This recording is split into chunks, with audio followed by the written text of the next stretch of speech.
Hello my dear students, welcome back to my channel. আজ আমি প্রবন্ধ ও নিবন্ধের রূপ ও রীতি থেকে একটি নোট নিয়ে উপস্থিত হয়েছি। আজকের প্রশ্নটি হচ্ছে, পত্র সাহিত্য কি? পত্র সাহিত্যের বৈশিষ্ট্য আলোচনা করে দেখাও। পত্র কখন সাহিত্য পর্যায়ে উন্নীত হয়?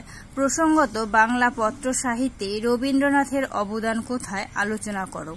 অথবা পত্র সাহিত্যের বৈশিষ্ট্য নিরূপণ করে বাংলা পত্র সাহিত্য বিষয়ে একটি সংক্ষিপ্ত আলোচনা করো। অথবা পত্র সাহিত্য কি? বাংলা পত্র সাহিত্যে রবীন্দ্রনাথের বিষয়ে আলোচনা করো। স্টুডেন্টস, উত্তরটি শুরু করার আগে তোমাদের দু চারটে কথা বলছি। তোমরা ভিডিওটিকে স্কিপ না করে প্রথম থেকে শেষ পর্যন্ত দেখবে এবং যারা নতুন ভিউয়ার তারা আমার চ্যানেলটিকে সাবস্ক্রাইব করে নেবে এবং বেল আইকনটি তোমরা বাজিয়ে দেবে। তাহলে আমি পরবর্তী যে ভিডিওগুলি আপলোড করব সেই ভিডিওগুলি নোটিফিকেশন তোমরা পেয়ে যাবে। এর আগে প্রবন্ধ থেকে অনেক নোটস আমার এই চ্যানেলের মধ্যে আমি দিয়েছি, সেগুলো যদি তোমরা দেখে না থাকো এই ভিডিওটির ডেসক্রিপশন বক্সে আমি সেগুলোর লিংক দিয়ে দেব, সেখান থেকে তোমরা দেখে নেবে। উত্তরটি আমি এবার শুরু করছি। পৃথিবীতে এমন কোনো মানুষ নেই যে কোনো না কোনো দিন চিঠি লেখেনি কিংবা অন্যকে দিয়ে চিঠি লেখায়নি। রামায়ণ মহাভারতে পত্র লিখনের নানা প্রসঙ্গ জানা যায়। লিপি বা পত্রের মাধ্যমে মানুষের মনের ভাব প্রকাশ অবাধ গতিতে সম্পন্ন হয়। সংস্কৃত আলংকারিকগণ নারীর মনের ভাব প্রকাশের প্রসঙ্গে পাত্রের কথা উল্লেখ করে লিখেছেন যে পত্র রচনার মাধ্যমে নারীর হৃদয় ভাব অভিব্যক্তি লাভ করে। ইংরাজি সাহিত্যের প্রখ্যাত লেখক রিচার্ডসন প্রথম জীবনে একজন পত্রলেখক ছিলেন। পাড়ার অশিক্ষিতা ঝি চাকরানির দল তার কাছে আসত তাদের প্রেমিকদের প্রেমপত্র লেখানোর জন্য।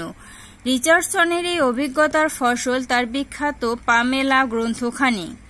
বিষয় বৈচিত্র্যের বিচারে পত্র সাহিত্যকে মোটামুটি চারটি ভাগে ভাগ করা যায়: বৈষয়িক পত্র, প্রণয়মূলক পত্র, অনুভূতি ও ভাবপ্রধান পত্র ও ইতিহাস ও কৃষ্টি বিষয়ক পত্র।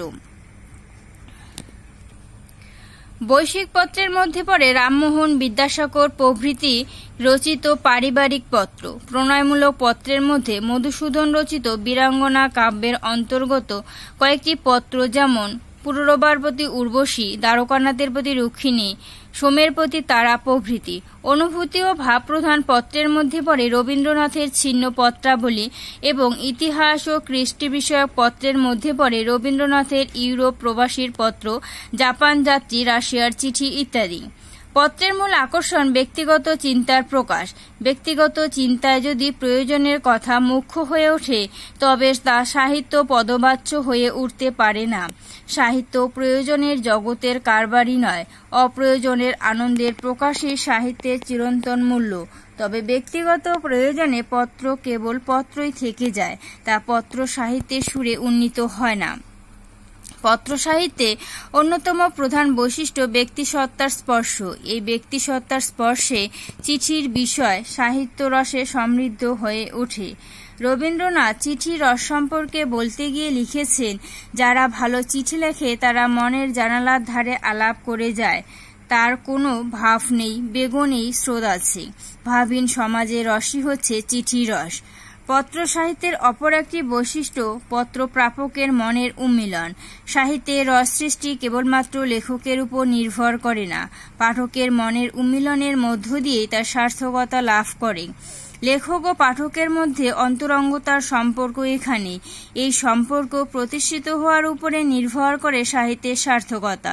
শিল্পী যখন চিঠিপত্র লেখেন এবং যাকে উদ্দেশ্য করে চিঠি লেখেন, এই দুজনের একটা জায়গায় মিল আছে। লেখক চিঠি লেখেন এবং প্রাপক লেখককে দিয়ে চিঠি লিখিয়ে নেন। রবীন্দ্রনাথ ছিন্ন পত্রাবলীর ভূমিকা হিসাবে ইন্দিরাদেবীকে লেখা একটি চিঠির কিছুটা অংশ তুলে ধরেছেন। যদি কোনো লেখকের সবচেয়ে ভালো লেখা তার চিঠিতেই দেখা দেয়, তাহলে এই বুঝতে হবে যে যাকে চিঠি লেখা হচ্ছে তারও একটি চিঠি লেখাবার ক্ষমতা আছে। পত্র সাহিত্যের আরেকটি বৈশিষ্ট্য এই যে এই রস ব্যক্তিকে কেন্দ্র করে স্ফূর্তি লাভ করে, কিন্তু তা কেবল ব্যক্তিসীমার মধ্যে আবদ্ধ থাকে না। সব কালের এক অসীম অনাদি রসের জগতে তার সঞ্চয়ন ঘটে। আপাত দৃষ্টিতে মনে হয় যেন ব্যক্তিগত প্রয়োজন চরিতার্থ করার পর তার আর কোনো মূল্য থাকে না, কিন্তু আসলে তা নয়। তার সাহিত্যিক মূল্য যুগ যুগ ধরে স্বীকৃত। এইখানে পত্র হয়ে উঠেছে পত্র সাহিত্য। সাহিত্যের সৃষ্টি যে আনন্দের আবেশে, পত্র সাহিত্যের সৃষ্টি সে আনন্দের আবেগে ও আবেশে। পত্র সাহিত্য অনেক সময় উপন্যাসের শিল্পরূপে সমৃদ্ধ হয়ে ওঠে। উপন্যাসের বিভিন্ন চরিত্রের সমবায়ে একটি কাহিনী বৃত্ত গড়ে ওঠে। ঘটনা সমাবেশের প্রতিটি স্তরে যেমন বিভিন্ন চরিত্রের হৃদয়স্পন্দন অনুভব করা যায়, পত্র সাহিত্য তেমনি অনেক সময় কাহিনী বৃত্তের মধ্যে বিধিবদ্ধ চরিত্রের স্পন্দন অনুভূত হয়। যখন কোনো ঘটনাকে তুলে ধরা হয় পত্রের মাধ্যমে, তখন শিল্পীর শিল্পগুণে তা যেন হয়ে ওঠে উপন্যাসের শিল্পরূপ।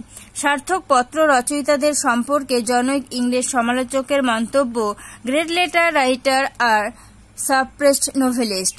ইংরেজি সাহিত্যের শেলি, কিটস, বার্নার্ড শ প্রভৃতি লেখা পত্রগুলি যেন এক একটি উপন্যাসের পরিচ্ছেদ, কখনো গভীর মননের পরিচয়ে সমৃদ্ধ, আবার কখনো সুখ আলাপের ভঙ্গিতে অন্তরঙ্গ। সভ্যতার বিকাশের সঙ্গে সঙ্গে পত্র সাহিত্যের জন্ম। রামায়ণ, মহাভারত, ইলিয়ড, ওডিসিতে পত্রের উল্লেখ আছে। মহাভারতে নল দময়ন্তী উপাখ্যানে দময়ন্তী হংসের পায়ে পত্র বেঁধে দিয়েছিলেন নলের উদ্দেশ্যে। রুক্মিণী পত্র প্রেরণ করেছিলেন দ্বারকানাথের প্রতি। ইতিহাসের প্রেক্ষাপটেও কত ইতিহাসখ্যাত ব্যক্তির লেখা পত্রের উল্লেখ পাওয়া যায়। সকল ক্ষেত্রেই যে পত্র ব্যক্তিগত উদ্দেশ্য চরিতার্থ করার জন্য তা নয়।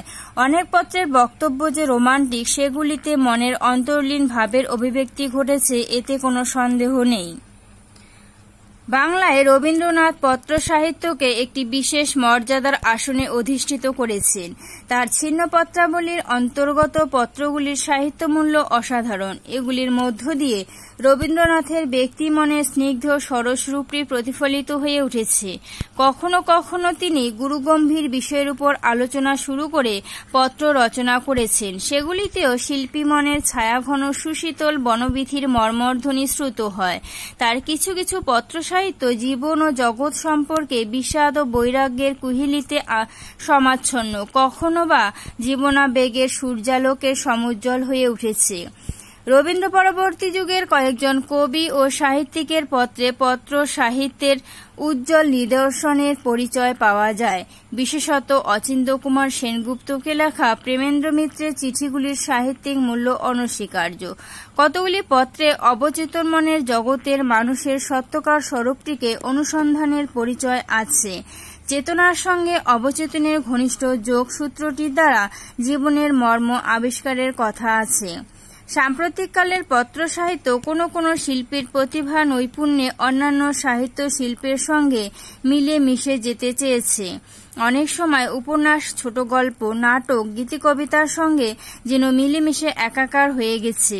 পত্র সাহিত্যের সর্বাপেক্ষা উল্লেখযোগ্য বিষয়টি হল যে সাহিত্যের কথা ভেবে পত্র রচিত হয় না।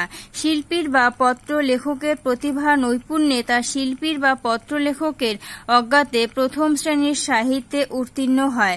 সেখানে পত্র সাহিত্যের গৌরব ও সার্থকতা। স্টুডেন্টস, নোটটি এখানেই শেষ হলো। তোমরা যদি আমার এই নোটগুলো পেয়ে উপকৃত হয়ে থাকো, অবশ্যই আমাকে কমেন্ট সেকশনে কমেন্ট করে জানাবে, আর ভিডিওর শেষে একটি লাইক করবে এবং তোমাদের বন্ধু বান্ধবদের কাছে তোমরা শেয়ার করে দেবে। তো আজ এখানেই রাখছি। সবাই ভালো থেকো। ধন্যবাদ।